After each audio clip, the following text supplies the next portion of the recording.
मतलब ये नहीं कि मैं इंग्लिश में ही बोलूँगा।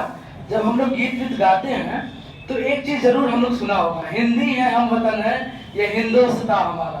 तो हम लोग इंडिया में रह रहे हैं, हिंदुस्तान में रह रहे हैं, तो हम लोग अंग्रेजी का प्रयोग क्यों करें आगे? हिंदी आनी चाहिए, वो भी शुद्ध आनी चाहिए। चूंकि मैं अक्सर कवि सम्मेलनों में जाया करता हूँ, बनारस हुआ, इलाहाबाद हुआ, लखनऊ हुआ, या फिर अभी कुछ दिन पहले आप लोगों को पता होगा कि नारायणपुर का एक जो वीर सिपाही था वो शहीद हुआ था, शहीद विजेंद्र बहादुर। तो उनके जिस दिन श्रद्धांजलि दी गई थी 15 तारीख को, 15 सितंबर को हमें वहाँ बुलाया गया था, आधे घंटे के लिए मंच सौंपा गया था। तो उसमें जो हमने कविता सुनाया, तो वो कविता मैं चाहूंगा आप सभी को भी मैं सुनाऊं। इस कविता में क्या है कि मैं वीरों की गाथा भी गाऊंगा और साथ साथ उसके पिता का व्यथा भी गाऊंगा, ठीक है? तो समझना है, इंग्लिश में एक प्रोवर्ब है कि उसको मैं हिंदी में ही बता रहा हूँ, इंग्लिश में नहीं बोलूंगा, कि हमें श्रोता बहुत अच्छा होना चाहिए। श्रोता आप अगर अच्छे हैं तो वक्ता आप अपने आप अच्छा बन जाएंगे, ठीक है? अक्सर सब कहा करते हैं क्लास में डिस्टर्बेंस नहीं होना चाहिए, और अधिकांश समय लगता है कि हम ही डिस्टर्ब करते हैं कभी कभी, ठीक है? माफी चाहेंगे सर। सुनिएगा जो कविता है।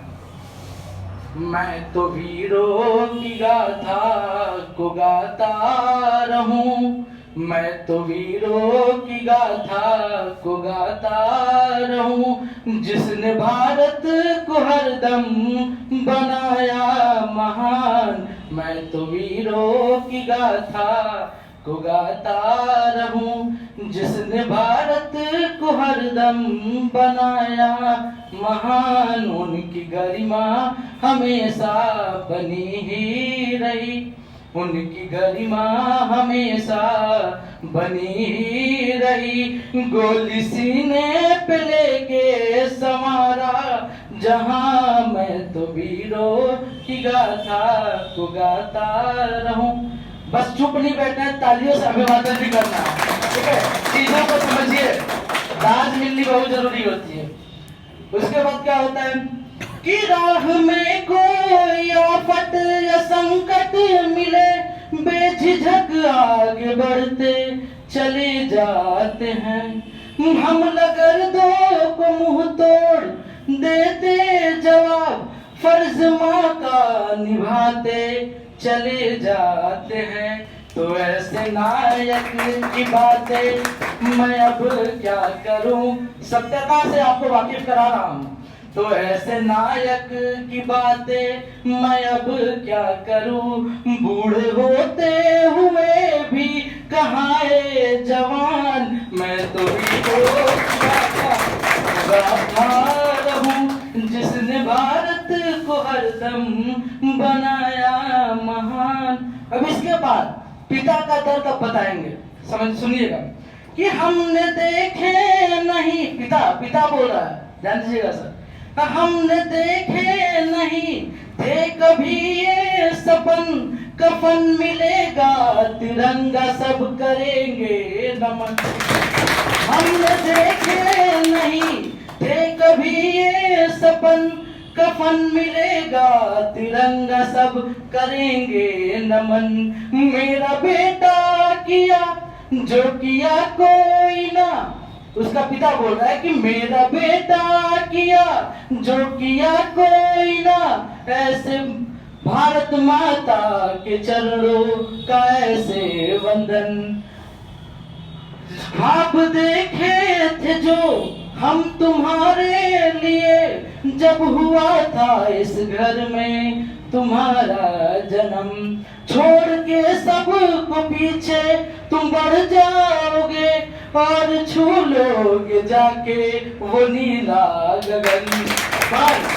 पर त्यागा अपने पर त्यागा अपने ये नश्वर शरीर को तुम, पर त्यागा अपने ये नश्वर शरीर को तुम।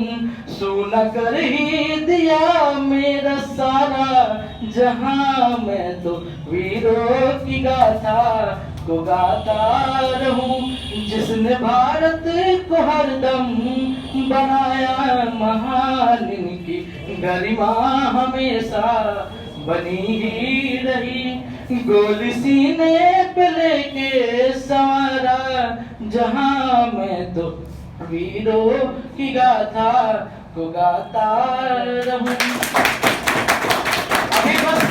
खत्म नहीं होता है। अब आपने सुना होगा पुलवामा अटैक हुआ था, 40 जवान शहीद हुए थे। अब उसमें जम्मू कश्मीर से कन्याकुमारी तक जो आग सबके मन में थी, जो प्रतिशोध की भावना थी, उसको मैं 2 मुक्तक में बोलूंगा, उसके बाद समाप्त करूंगा कि जंग है तो जंग का ऐलान होना चाहिए। सबने कहा था, सबने, कि जंग है तो जंग का ऐलान होना चाहिए और वीरों के शहादतों का मान होना चाहिए। और जो धर दिया हो शीश अपने, जो धर दिया हो शीश अपने देश के खातिर कलमगर, तो लहू के बदले में आतंकियों की जान होनी चाहिए। लहू के बदले में आतंकियों की जान होनी चाहिए। अरे देख कर फफक उठा, देख कर फफक उठा देश ये मौत का मंजर, पीठ में मानो घुसेरा विष में पिरोया खंजर, और उबाल पूरे देशियों में है जैसे ज्वाला है बढ़ता। अब नहीं रुकने से रुकने वाला है ये बवंडर, अब नहीं रुकने से रुकने वाला है ये बवंडर। अरे जब कर दिया है छलनी, जब कर दिया है छलनी देशवासियों को छाती को, तो अब अस्त्र शस्त्र छोड़ बस ब्रह्मास्त्र चलना चाहिए।